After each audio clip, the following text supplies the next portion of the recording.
अब नेक्स्ट रहेको छ हाम्रो न्युमेरिकल 2। यसमा चाहिँ के सोधेको भन्दा find the expression of current and voltage of capacitor for t greater than 0 in the figure some below भन्नाले अब इनर्जी स्टोरिङ एलिमेन्ट के छ हेरौँ है। एउटा क्यापासिटर छ, रेजिस्टर भनेपछि एउटा मात्र इनर्जी स्टोरिङ एलिमेन्ट भनेपछि यसले के दिन्छ, फर्स्ट अर्डर डिफरेन्सियल इक्वेसन दिन्छ। अनि सोर्स हेरौँ हाम्रो डिसी छ कि साइनोसोइडल कि एक्सपोनेन्सियल, डिसी छ। सो डिसी छ भने यसले दिने यो हाम्रो इक्वेसन के हुन्छ त, होमोजिनियस हुन्छ। कस्तो हुन्छ, होमोजिनियस हुन्छ, राइट। ल यति कुरा दिमागमा हुनु पर्यो। यति भइसकेपछि फर्दर हामी अगाडि सोलुसनमा बढ्यौँ। अब सोलुसनको लागि फिगर बनाउनु पर्यो। क्वेसनले हामीलाई यसरी ब्रान्च करेन्ट भनेर असाइन गरेको छैन, सरी लुप करेन्ट असाइन गरेको छैन। लुप करेन्ट असाइन गरेको छैन भने हामी अहिले चाहिँ ब्रान्च करेन्ट असाइन गरेर सल्युसन गर्छौँ है त। अब क्यापेसिटरतिर जाने करेन्टलाई आइसी भनौँ, अनि अर्को ब्रान्चको योलाई 10 ओमतिर जाने करेन्टलाई आइआर भनेर भनौँ है त। सो यहाँबाट यो नोडमा आउने टोटल सप्लाई करेन्ट के हुँदो रहेछ त, आइसी प्लस आइआर हुन जाँदो रहेछ, राइट। यति भइसकेपछि हाम्रो फर्स्ट स्टेप के हुन्छ त, अप्लाई केभिएल। के हुन्छ त, अप्लाई केभिएल। अब एट कि त लेफ्ट लुपबाट गए पनि हुन्छ, राइट लुपबाट गए पनि हुन्छ। हामी लेफ्टमा भोल्टेज सोर्स छ त्यही भएर लेफ्टबाट जान्छौँ, किनभने यो केसमा हेरौँ अब switch closes at T equals to 0 भन्नाले टी ग्रेटर देन 0मा स्विच के हुन्छ त, यहाँनिर क्लोज हुन्छ। त्यही भएर हामी लेफ्ट लुप अप्लाई गर्न खोजेको है। क्वेसन नम्बर 1मा के थियो त, ओपन हुन्थ्यो, त्यही भएर हामीले राइट लुप युज गरेको थियौँ। फरक छ है त्यहाँनिर। So apply KVL at left loop for कहाँ त हाम्रो टी ग्रेटर देन 0मा। टी ग्रेटर देन 0मा के हुने भयो त, स्विच इज नाउ क्लोज्ड। के हुन्छ त, स्विच क्लोज हुन्छ। तपाईहरुलाई बुझ्न गाह्रो भइरहेछ भने एकचोटि के बनाउनुस् त, equivalent circuit at t greater than 0 भनेर इक्विभ्यालेन्ट सर्किट स्विच क्लोज भएको। हियर इज 4 ओम रेजिस्टर, त्यसपछि यहाँ हाम्रो क्यापेसिटर छ, यता 10 ओम रेजिस्टर, यहाँनिर हाम्रो डिसी सप्लाई छ। यस्तो बनाउनु होला है त, इफ बुझ्न गाह्रो भइरहेको छ भने। होइन भने त सजिलो छ, त्यस्तो खासै गाह्रो चाहिँ छैन है। एउटा t greater equivalent circuit at t greater than 0 चाहिँ बनाउने अलवेज। मैले चाहिँ यहाँ क्वेसनमै बनाइदिएको यो पार्टमा। ल यति भइसकेपछि वाट वी गेट, हामीले भेट्ने भनेको के त, हाम्रो 4 ओम रेजिस्टरमा भएको भोल्टेज ड्रप प्लस हाम्रो क्यापेसिटरमा भएको भोल्टेज ड्रप जोड्यो भने टोटल सप्लाई भोल्टेज हुन्छ, that is 12, right. Let's name this equation as equation 1 भनौँ। अब value putting and answer looting. अब रेजिस्टरमा भएको भोल्टेज ड्रप कसले दिन्छ, आइआर अथवा आरआईले, द्याट इज 4 टाइम्स के हुने भयो त हाम्रो आइसी प्लस आइआर अथवा आइआर प्लस आइसी, जे लेख्दा पनि भयो। त्यस्तै प्लस हाम्रो क्यापेसिटरमा भएको भोल्टेज ड्रप गर्नु भनेको 1/c टाइम्स त्यो क्यापेसिटरमा फ्लो भएको करेन्टको इन्टिग्रेसन हो। सो 1/c भन्नु भनेको हामीसँग कति छ त, 10 माइक्रोफ्यारेड। सो 10 माइक्रोफ्यारेड भन्नु भनेको 10 टाइम्स 10 टु पावर माइनस 6 फ्यारेड हो। अलवेज हामी फ्यारेडमा लैजान्छौँ। इफ इन्डक्टर मिली हेनरीमा छ भने इन्डक्टरलाई चाहिँ हामी हेनरीमा लैजान्छौँ। Integration of IC with respect to dt equals to के हुने भयो त, 12 हुने भयो। इक्वेसनमा के आयो त, अब हाम्रो इन्टिग्रेसन पार्ट आयो। सो इन्टिग्रेसन पार्ट आइसकेपछि नेक्स्ट काम हाम्रो के हुन्छ त, त्यो इक्वेसनलाई डिफ्रेन्सिएट गर्नु भनेपछि differentiating both sides with respect to time we get what we get। अब यो चाहिँ 4 टाइम्स आइसी र 4 टाइम्स आइआरमा हामीले सेपरेट गर्छौँ, ठिक छ। के हुने भयो, 4 DIR by dt plus 4 times DIC by dt plus 10 to the power 5। यो 10 into 10 to the power minus 6 भन्नु भनेको कति हो त, 10 to the power minus 5 हो। सो त्यसलाई माथि लिएर जाँदाखेरि लज अफ इन्डिसिसले कति दिएको त, 10 to the power 5 दिएको। So 10 to the power 5 IC equals to, अनि कन्स्टेन्टको डेरिभेटिभ के हुन्छ त, 0। Let's name this equation as equation 2। अब लेफ्टको काम सकियो, लेफ्ट लुपको। त्यस्तै हामी कहाँ जान्छौँ त, राइट लुपमा जान्छौँ। राइट लुपमा जाउँ भन्नाले अप्लाई केभिएल अब किन त अब राइटमा गए पनि हुन्छ अथवा आउटरमा गए पनि हुन्छ है। राइटमा गऱ्यो भने के छ त हाम्रो राइटमा गयो भने फेरि हाम्रो क्यापेसिटरकै पार्ट आउँछ। फेरि हामी क्यापेसिटरकै किन झन्झट गर्ने, हामी आउटरमा हेरौँ। आउटरमा हेर्दाखेरि के छ त जस्ट रेजिस्टर मात्र छ। त्यही भएर अहिलेलाई चाहिँ हामी आउटर लुप युज गर्छौँ है त। इन आउटर लुप फर के त यहाँ पनि T greater than 0, T greater than 0मा हेर्दाखेरि के हुने भयो त स्विच क्लोज हुने भयो, 4 ओम र 10 ओम हुँदै मात्र जाने भयो। एन्ड 4 ओममा कति त आइआर प्लस आइसी करेन्ट फ्लो हुँदैछ, 10 ओममा चाहिँ जस्ट आइआर मात्र फ्लो हुँदैछ। भनेपछि यसले के दिने हो त हाम्रो voltage drop at 4 ohm sorry voltage drop at 4 ohm plus voltage drop at 10 ohm बराबर कति हुने भयो त 12 भोल्टेज हुँदो रहेछ। सो भ्यालु पुट गरौँ। 4 ओममा भनेको 4 टाइम्स आइआर प्लस आइसी छ, त्यस्तै 10 ओममा भनेको 10 टाइम्स आइआर रहेको छ इक्वल्स टु कति त 12। On simplification, common लिगौ आरबाट कमन लिँदा द्याट इज 14 आइआर प्लस 4 आइसी इक्वल्स टु कति हुन जान्छ 12। यति भइसकेपछि यहाँबाट हामीले कुनै आइआर अथवा कुनै आइसीको टर्ममा रिलेसन निकाल्छौँ। सो आइआरको टर्ममा निकाल्दाखेरि के हुन्छ त भन्दा 12 माइनस 4 आइसी राइट साइडमा जाने भयो एन्ड यो 14 यहाँ मल्टिप्लाईमा थियो भने 14 goes on division. Let's name this equation as equation 3। त्योभन्दा अगाडि यसमा कमन केही पार्ट आउँछ कि हेरौँ। कमन कति लिन्छौँ त यहाँनिर माथि इफ हामीले 2 कमन लिग्यौँ भने द्याट इज 6 माइनस 2 आइसी बाई 7 हुन जान्छ। यो भयो इक्वेसन के त हाम्रो 3 भयो। अब यो इक्वेसन 3बाट आइआरको जुन भ्यालु निकाल्यो त्यसलाई हामी इक्वेसन 2मा लगेर फिट गर्छौँ। भनेपछि फ्रम इक्वेसन्स 2 and 3 कति भेट्छौँ त हामीले भन्दा 4 टाइम्स डेरिभेटिभ अफ कति त 6 minus twice IC by 7 by 7 त्यस्तै plus 4 times dIC by dt as it is छ plus 10 to the power 5 IC equals to 0। यो किन गरेको त भन्दाखेरि अल इक्वेसन आइसीको टर्ममा आओस् अनि बल्ल हामीलाई सोल्युसन गर्न सजिलो होस् भनेर हो नि, राइट। यति भइसकेपछि अब यसलाई इफ सेपरेट गर्यो भने d by dt this become 6 by 7 minus 2 by 7 IC हुन जान्छ plus 4 dIC by dt plus 10 to the power 5 10 to the power 5 IC equals to 0। On differentiation यसको कन्सटेन्टको डेरिभेटिभ कति हुन जान्छ त 0 हुन जान्छ भन्नाले पछाडिको पार्टको मात्र डेरिभेटिभ हुने भयो। So what we get 4 times minus 2 by 7 कति दिन्छ त minus 8 by 7 dIC by dt हुने भयो। त्यस्तै plus 4 times dIC by dt as it is छ plus 10 to the power 5 IC equals to के त 0। अब यो डिफ्रेन्सियल पार्टको कोएफिसिएन्टहरूलाई एलसिएम लिग्यो भने हाम्रो कति हुन्छ त भन्दाखेरि 20 बाई 7 हुन जान्छ। कस्तो त दिस माइनस 8 बाई 7 प्लस हुँदा 4 द्याट इज एलसिएम लियो भने 7 माइनस 8 प्लस 7 4 जा 28 द्याट इज 20 बाई 7 हुन जान्छ। सो वाट वी गेट यहाँनिर 20 by 7 dIC by dt plus 10 to the power 5 IC equals to कति त 0। अब हाम्रो अलमोस्ट डिफ्रेन्सियल इक्वेसन जस्तोमा बन्न पुगिरहेको छ हो। त्यसको लागि जस्ट के काम मात्र बाँकी त dividing both side by 20 by 7 अथवा multiplying both side by 7 by 20 गर्यो भने what we get is let's move to next page. हामीले कति भेट्छौँ त dIC by dt plus 7 by 20 into 10 to the power 5 IC equals to 0। Let's name this equation as equation 4 भयो।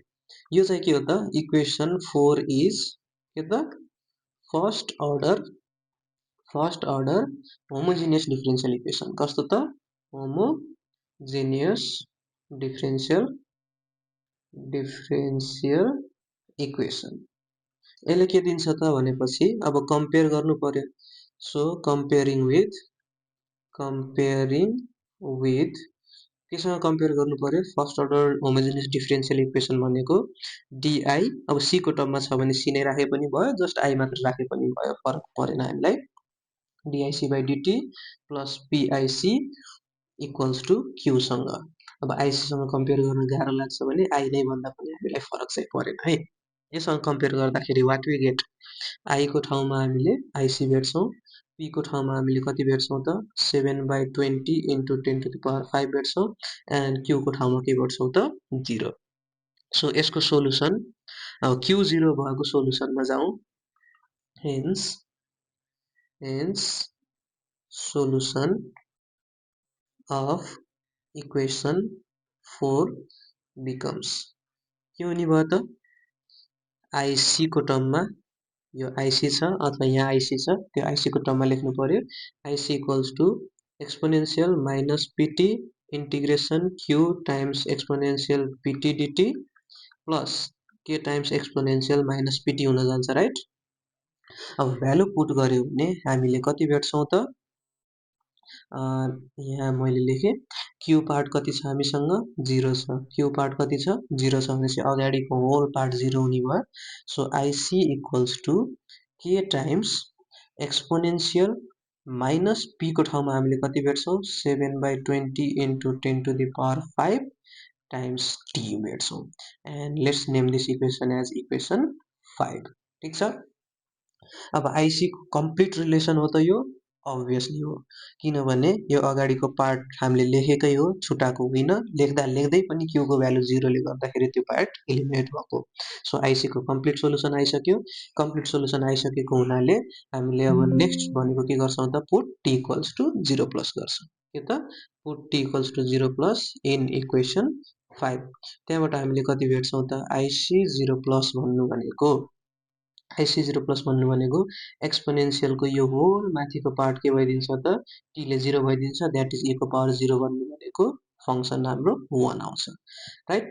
यति भइसकेपछि हाम्रो आइसी 0 प्लस भन्नु भनेको जस्ट के आउँदो रहेछ त, के आउँदो रहेछ। अब हामीले आइसी 0 प्लसको भ्यालु फाइन्ड आउट गर्नुपर्छ। त्यो निकालिसकेपछि के आउँछ, के आइसकेपछि हामीले रिप्लेस गर्छौँ भ्यालु, एन्ड द्याट्स इट। अनि हामीलाई क्वेसनले पनि के सोधेको छ त, करेन्ट र भोल्टेज थ्रु द क्यापासिटर भन्नाले आइसी निकाल्छौँ हामीले, ठिक छ। अब नेक्स्ट स्टेप के रह्यो त हाम्रो, equivalent circuit at T equals to 0 माइनसमा। सो टी इक्वल्स टु 0 माइनसमा यो कस्तो थियो, इनर्जाइज थियो कि डिइनर्जाइज थियो, हेरौँ है सर्किट। टी इक्वल्स टु 0 माइनसमा स्विच के हुन्छ, यहाँनिर ओपन हुन्छ। ओपन हुन्छ भने के हुने भयो, डिइनर्जाइज्ड कन्डिसन हो। डिइनर्जाइज्ड कन्डिसनको सर्किट बनाऊ। स्विच के हुन्छ हाम्रो, ओपन हुन्छ। हियर इज 4 ओम रेजिस्टर, यहाँनिर हाम्रो क्यापासिटर डिइनर्जाइज्ड हो भने एज इट इज क्यापासिटर रहन्छ। त्यस्तै यहाँनिर हाम्रो 10 ओम रेजिस्टर रहन्छ, ठिक छ। एन्ड यहाँनिर हाम्रो voltage source 12 volt as it is छँदैछ। दिस इज हाम्रो आइआर प्लस आइसी, यो भन्नु भनेको हाम्रो आइसी हो, यो भन्नु भनेको के हो त आइआर हो। एट इक्वल्स टु 0 माइनस भनेपछि आइआर 0 माइनस, यो 0 माइनस। यहाँ तल पनि कम्बिनेसन त्यस्तै नै आउने भयो, द्याट इज आइसी 0 माइनस प्लस आइआर 0 माइनस, ठिक छ, यहाँसम्म ठिक छ। अब हामीले क्यापेसिटर देखेपछि त्यहाँनिर के निकाल्छौँ त, भोल्टेज निकाल्छौँ, द्याट इज पहिला बिसी 0 माइनस निकाल्छौँ। यो पाथमा करेन्ट फ्लो नै भएको छैन, यो पाथमा भोल्टेज सोर्स नै छैन। सो यहाँबाट बाई फिगर अथवा फ्रम फिगर हामीले के भेट्छौँ त, बिसी 0 माइनस भनेको कति भेट्छौँ त, 0 भेट्छौँ। कति भेट्यौँ, 0, राइट। अब यति 0 भेटिसकेपछि हामी फर्दर अगाडि बढौँ। अब के त कन्टिन्युटी रिलेसन युज गर्छौँ क्यापेसिटरको, के त by using continuity relation of capacitor. क्यापेसिटरको कन्टिन्युटी रिलेसनले के भन्छ, VC 0 plus equals to VC 0 minus, त्यो भनेको कति भेट्यौँ त हामीले 0 भेट्यौँ। यो 0 भन्नु, बिसी 0 माइनस 0 भन्नु भनेको के हो त, सर्ट सर्किट भन्छ नि, के भन्छन् रे, सर्ट सर्किट। सो हामी अब नेक्स्ट भनेको equivalent circuit at T equals to 0 प्लसमा जान्छौँ। Let's make this. T equals to 0 प्लसमा स्विच इज नाउ क्लोज्ड। यहाँनिर हाम्रो के छ, 4 ओम रेजिस्टर, यता हाम्रो के छ त 10 ओम रेजिस्टर छ।